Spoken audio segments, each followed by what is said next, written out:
At yun na nga, nung habang hawak ko si Kobe, nagtaka kami kasi bakit ang daming kuto ni Kobe? Siguro dahil ito doon sa kanyang hinihigaan na lupa. Kaya ang ginawa ko, ginamot ko na si Kobe habang nililiguan nila. Baka magtanong kayo mga boss, anong ginagamit kong pampawala ng garapata? Simple lang mga boss. Bili kayo ng 1 litrong gasolina tapos 1 posporo, sabay sindihan nyo. Joke lang mga boss. Ang binibili ko po ay 7 powder. Yun po yung ginagamit na pampatay sa mga insekto sa halaman. Ganito ang itsura niya mga boss. Ayan, mura lang yan mga boss. 125 lang yan. Baka magtanong kayo mga boss kung paano siya gamitin. Madali lang mga boss.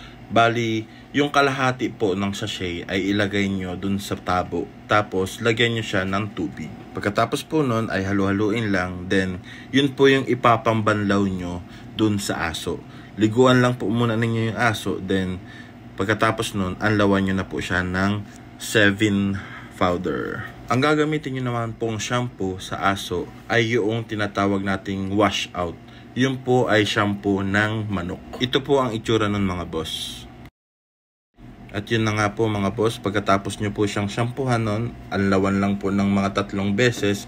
Pagkatapos po, sa huling anlaw po, ang gagamitin nyo na pong pang-anlaw ay yung tinunaw nyong powder na 7 powder. Pagkatapos po nun, ibabad nyo lang po sa kanya ng mga 10 to 20 minutes.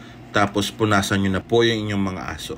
Pag napunasan nyo na po yung inyong mga aso at natuyo nyo na po, ay ang gagawin nyo pong pulbo ay yung natira nyo pong 7 powder. Pagkatapos po nun, paulit-ulitin nyo lang po mga 3 times a week nyo pong paliliguan ang aso para mawala po ang garapata ng aso. Yun lang mga boss, hanggang dito lang ang ating video. Salamat po sa panonood.